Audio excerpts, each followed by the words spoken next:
Jorge de Colegio Líder. Esta semana en el curso de literatura tenemos la literatura latina, para terminar todo lo que viene a ser clasicismo. Muy bien, la literatura latina vamos a basarnos en el contexto del llamado siglo de Augusto, quiere decir en la etapa de oro de la época romana. Si hacemos una comparación con el tema de los griegos, hablamos que el siglo de Augusto es equivalente al siglo de Pericles, que fue para los griegos. Recordemos que durante el siglo de Pericles se desarrolló lo que viene a ser la tragedia, que es la mejor época que podíamos llamar de Grecia. Ahora, en esta etapa de la literatura latina hablamos de grandes representaciones de la épica, pero también de la lírica. Tenemos como gobernante al emperador Octavio Augusto. Por eso se denominó siglo de Augusto, al igual que Pericles fue el gobernador en la época de Grecia. Entre las características de este periodo, primero tenemos la imitación de los griegos. Los romanos, una vez que lograron invadir Grecia, sucede al revés de lo usual. Cuando un país domina a otro, una nación domina a otra, siempre trata de colocar sus creencias, de colocar sus costumbres, ¿no es cierto? Pero aquí sucede al revés. Grecia influye mucho en Roma y nos damos cuenta solamente en los dioses. Los dioses de los romanos son los mismos que los griegos, solamente que con otros nombres. Por ejemplo, el dios supremo de los griegos era Zeus. ¿Y cómo se llamó para los romanos? Era lo mismo, Júpiter, con otro nombre. La esposa de Zeus era Hera para los griegos y es Juno para los romanos. La diosa Atenea, la diosa de la sabiduría para los griegos, su nombre en los romanos es Minerva. Heracles, el semidios más importante en Grecia, para los romanos es Hércules. Muy bien, entonces como vemos hay una gran influencia en este tiempo. Aparecen los mecenas. Los mecenas van a ser personajes importantes ya en la época del Renacimiento también. Son personas que cuentan con mucho dinero y ¿qué es lo que hacen? Invierten en esos artistas, diferentes artistas de la escultura, de la literatura, de la pintura, etc. Ellos invierten su dinero ahí para que ellos puedan explayar su talento. Ahora, también se da el uso de los tópicos latinos, los cuales también van a ser importantes para la época del Renacimiento, cuando veamos siglo de oro español. Muy bien. Se muestran los tópicos como viene a ser el carpe diem. Carpe diem significa disfruta el momento. Si hablamos de literatura universal, Fray Luis de León fue quien llevó mejor este tópico. Disfruta el momento, es decir, tú no sabes lo que te puede suceder mañana, así que lo más importante es disfrutar el ahora. Otro tópico importante es locus amenus, que si hablamos de literatura universal, lo utiliza Garcilaso de la Vega, pero Virgilio también es un gran exponente de este tópico. Locus ameno significa lugar ameno. ¿Y cuál es ese lugar ameno para encontrar la paz con Dios? Pues es la naturaleza, el campo. Tenemos también Beatus ile, dichoso aquel que todavía puede disfrutar de su vida. También lo utilizaba Fray Luis de León. Y tenemos ubi sum, que significa ¿dónde está? Literalmente es ¿dónde está? Y hace referencia a las cosas banales, a las cosas mundanas. Es como decir ubi sum. ¿Dónde está toda esa fortuna que tanto hiciste? Todo ese dinero del que te mofabas. Si de un momento a otro se puede ir. No disfrutas las cosas que realmente valen la pena. Eso es lo que trata de decirnos ubi sum. Muy bien. Si encontramos entre los representantes más importantes de este periodo, vamos a encontrar a tres. El primero de ellos es Horacio. Horacio destaca tanto en la lírica como en la parte teórica. Muchos comparan a Horacio con Aristóteles por los aportes en la teoría literaria. Tenemos que es un poeta lírico, es decir, en la parte de la poesía, y también es un teórico, como hemos mencionado. La moderación. Horacio decía que la moderación, el ser moderado, te va a llevar a alcanzar la sabiduría. La crítica a los abusos sociales los vamos a encontrar en su obra Sátiras, donde hace burla de estos defectos de la aristocracia. Tenemos otra que tiene temática, bueno, los temas que nos habla son el amor, la naturaleza y la amistad, y esto lo encontramos en odas. Entonces, si es odas, van a ser alabanzas a estos temas. Luego tenemos la teoría literaria, por lo que lo comparan con Aristóteles. ¿Recuerdan cómo se llama la obra de la teoría literaria de Aristóteles? La Poética, donde nos hablaba sobre la tragedia y las famosas unidades aristotélicas. Él también va a hablarnos sobre teoría literaria en su obra Arte Poética. Muy bien. Otro representante importante es Ovidio. Ovidio, a pesar de que perteneció a la clase aristocrática, fue desterrado de Roma por el emperador Augusto, porque decía que sus obras llevaban a la inmoralidad de la gente.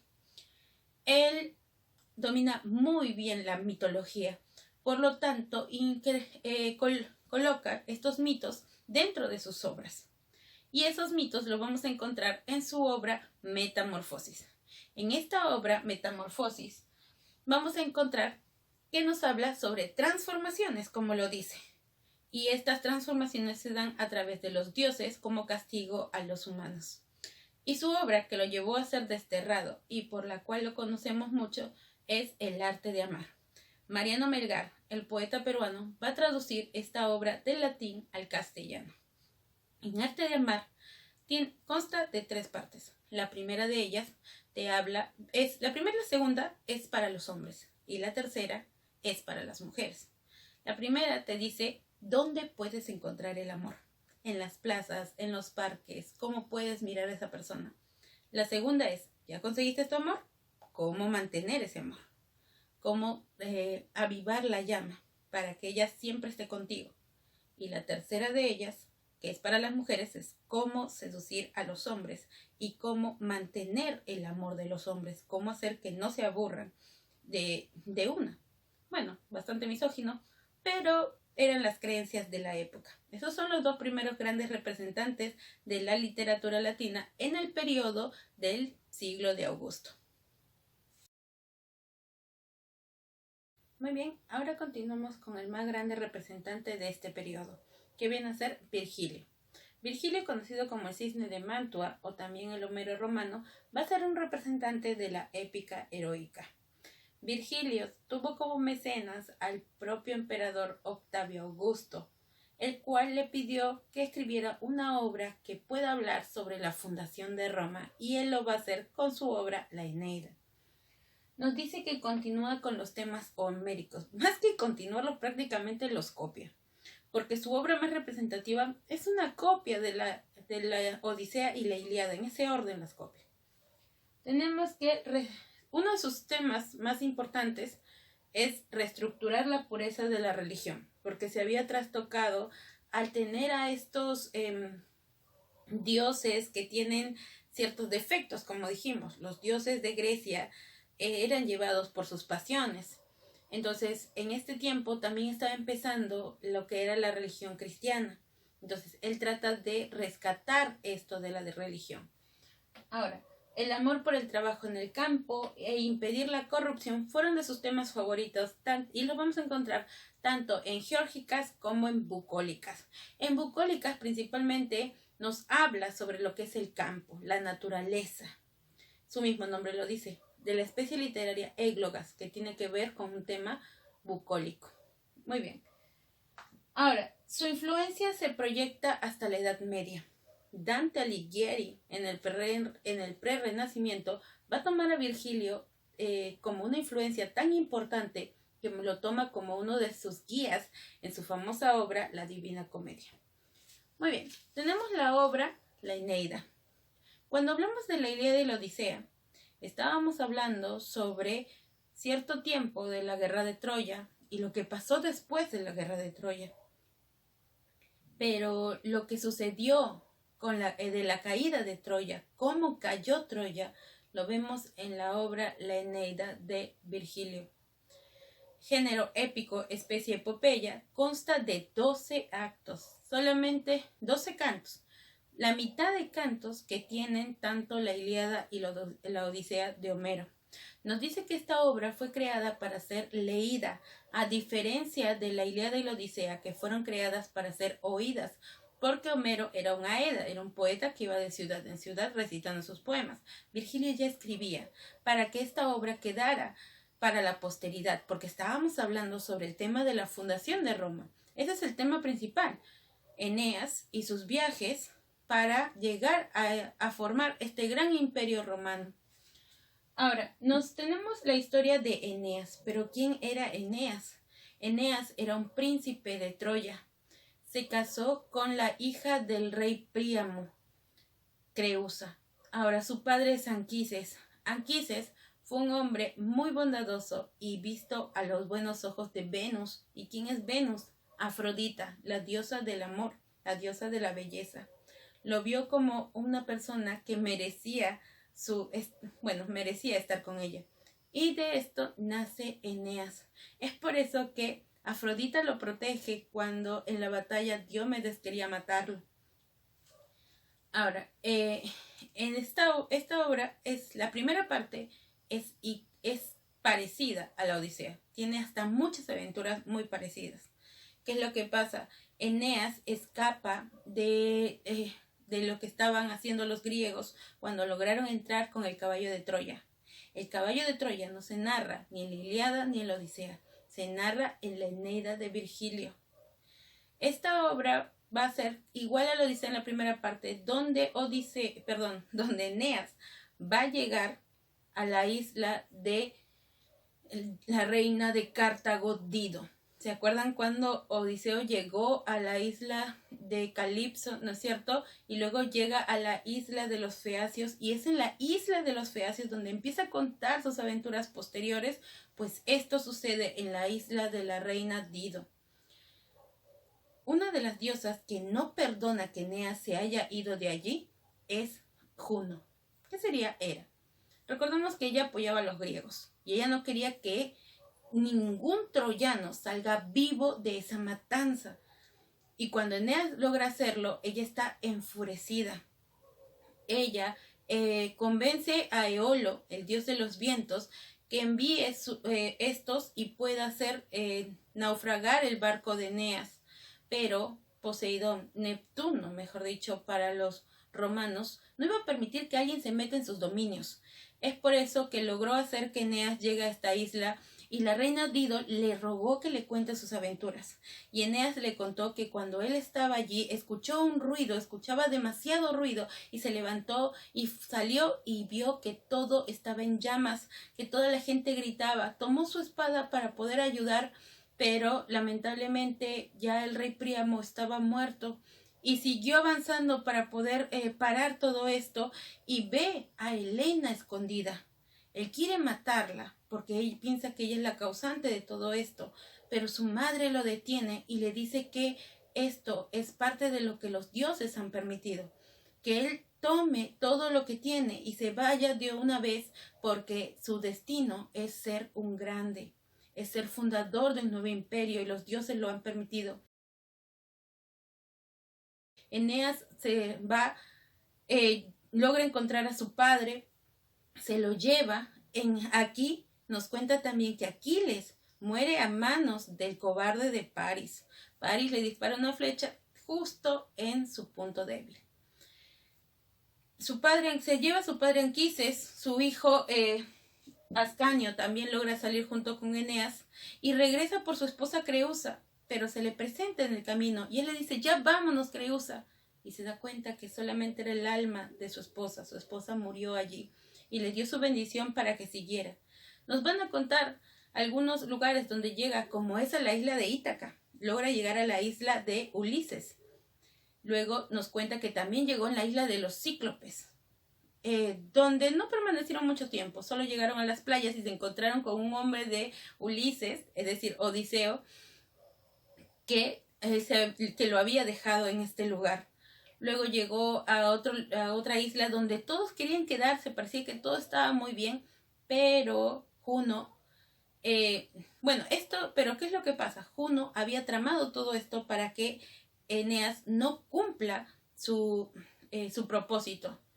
Eneas es despertado por su madre, quien trata de convencer a sus hombres a que lo acompañen, pero solamente la mitad de ellos lo siguió. Así le fue contando diferentes lugares que había atravesado y Dido se quedó sorprendida. Y Venus, su madre, junto con el hermano de Eneas, que era Eros, Cupido, pues dispararon flechas de amor sobre ellos. Dido estaba perdidamente enamorado de Eneas. Eneas por un momento olvidó nuevamente su propósito para quedarse en Cartago. Estaban construyendo una nueva ciudad, pero mandaron a Hermes, ¿no es cierto?, al mensajero de los dioses, Mercurio, para los romanos, para que le dijera a Eneas que tenía que irse. Eneas no sabía que Dido, si se enteraba, no lo iba a dejar salir, así que se fue a escondidas. Cuando Dido se entera de esto, maldice a Eneas y se suicida porque su amor era demasiado. Algunos toman de que este es el inicio de la rivalidad entre Roma y Cartago, porque todos los cartagineses odian a Eneas, odian al iniciador del Imperio Romano por lo que le hizo a su reina. Luego de aquí, Eneas va a seguir de lugar en lugar hasta que llega a la tierra de los latinos, donde estaba el rey latino. El rey latino estaba casado con Amata. Ellos tenían a su hija Lavinia, la cual era prometida de Turno, el jefe de los rótulos. Pero cada vez que ella iba a casarse con Turno, algo sucedía. Un día estaba yendo con su carruaje y sus caballos se prendieron de fuego de la nada y aparecieron serpientes enormes, los cuales impidieron que ella vaya a casarse. Entonces, el rey consultó un oráculo, el cual le dijo que un extranjero iba a llegar y su hija se tenía que casar con él para que tenga una gran descendencia. Él entiende esto cuando Eneas llega, le da la mano, pero Juno seguía molesta y prácticamente se mete en la cabeza de Amata, la cual le pasa la voz a Turno de que su prometida se iba a casar con otro. Él va y reta a Eneas. Esto se parece a la Ilíada. Luchan entre ellos, al final se da un duelo, así como Héctor Aquiles, entre Eneas y Turno, y en ese enfrentamiento Eneas estaba ya dejando moribundo a Turno y lo dejó allí, pero Turno tomó su espada. Eneas al voltear ya, ya lo mata, no le perdona la vida esta vez. La reina Mata, cuando se entera de este triunfo, debido a la locura que la diosa había causado en ella, se suicida. Y bueno, Eneas logra casarse con Lavinia y logra que la diosa Juno lo deje en paz prácticamente. Y esto es el inicio esto es el inicio de Roma. Ahora, un dato importante es que Virgilio coloca al emperador Octavio Augusto como uno de los personajes, porque cuando se estaba enfrentando Eneas contra Turno le seguían muchos pequeños naciones que habían allí, pero también había gente que empezó a apoyar a Eneas, y uno de ellos fue Octavio, el líder de uno de los pueblos vecinos. Así colocó al emperador también como ayudante para este tema de la fundación de Roma. Y así inicia el gran imperio romano según Virgilio. Muy bien, chicos, del nivel pre. Seguimos ahora con la parte práctica, ¿no es cierto? No se olviden que para poder resolver esto muy bien, siempre miren el video y luego lean lo que hay dentro de su manual, dentro de su guía, porque les da mayor información también. Tenemos que en la guía también abarca sobre los periodos de iniciación y los periodos de decadencia del Imperio Romano. Muy bien. No se olviden también de resolver sus preguntas de ensayo en su cuaderno. La pregunta de ensayo sí lo resuelven en su cuaderno. Y las preguntas, de autoevaluación que ustedes van a hacer, eso lo resuelven en su guía. Muy bien, vamos con la parte de preguntas que yo respondo. Respecto a la literatura romana, marque verdadero o falso. ¿Es mucho más realista que la literatura griega? Sí, es más realista, a pesar de que todavía tenía cierto aspecto de la mitología. Se basa sobre se trata de mantener la parte histórica, más que los griegos, que le apostaban más a lo que era mitológico. Bueno, también estábamos hablando de un periodo donde se inicia todo este aspecto de la creencia y todo. ¿Está vinculada solo a la comedia? Falso. Tenemos tragedia, tenemos la épica, la lírica, etc. Heredan los modelos griegos y lo toman como referencia verdadera. Recordemos que ellos imitaron mucho a los griegos en este aspecto de las costumbres, principalmente de los dioses, de algunos temas también. Verdadero, falso, verdadero. Los más destacados exponentes de la comedia pertenecientes a la época de formación en Roma son Plauto y Terencio. Plauto va a ser tan importante que Molière lo toma como uno de sus guías. Molière pertenece al neoclasicismo y recordemos que el neoclasicismo es una imitación del clasicismo y esto abarca a la literatura latina también. Plauto escribió una obra que se llama La Aurularia o la Comedia de la Ollita y Molière esta obra la va a convertir en el famoso Avaro. El orden cronológico es, a ver, veamos de atrás para adelante.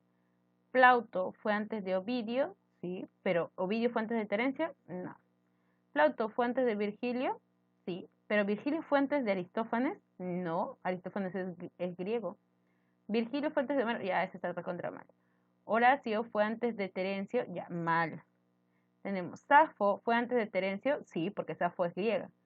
Terencio ya fue la primera etapa de la literatura latina y Horacio la etapa de oro. Muy bien, esa es nuestra clave. No es un autor latino, bueno, al ojo, ¿no es cierto? Safo de Lesbos. Ella pertenece al periodo jónico, ¿no es cierto? El periodo de formación de la literatura griega. Autor en mérito por haber salvado a la República Romana de la conjuración de Catalina. Se le llamó el padre de la patria. Ah, ese es Cicerón. Cicerón defiende la República para que no haya una dictadura de una persona o de dos o de varias, ¿no es cierto? Allí. Señale las alternativas correctas. Horacio, Odas, sí, ¿no es cierto? Donde exaltaba el amor, la amistad, la naturaleza. Ovidio, Remedios de amor. Bueno, sí, ¿no es cierto? Con este nombre lo tradujo Mariano Melgar su obra El arte de amar. Cicerón, las Geórgicas, ya, esta no. ¿Las Geórgicas de quién es? De Virgilio. Destaca el poeta latino considerado padre de la patria en mérito a su obra Catilinarias. Catilinarias es una obra donde va a hablarnos sobre esta defensa que él tiene por la República. Autor latino que se ubica en la época de oro o perfección. Bueno, no está Virgilio, Horacio y Ovidio, que son los más destacados, pero sí está Livio Andrónico, que es el que inicia, mejor dicho, esta etapa. Respecto a Virgilio y su obra, ¿es apoyado por Mecenas y Cicerón? Sí, Mecenas lo apoyaba bastante. Y de él va a salir el nombre de Mecenas, que más adelante sabemos qué significa aquel que ayuda económicamente. La Eneida es dedicada al emperador Augusto, sí, recordemos que lo colocó como uno de sus personajes todavía. Luego tenemos, después de las Geórgicas escribe la Eneida, sí, las Geórgicas es su segunda más grande obra. Y tenemos, entonces, que todas son correctas.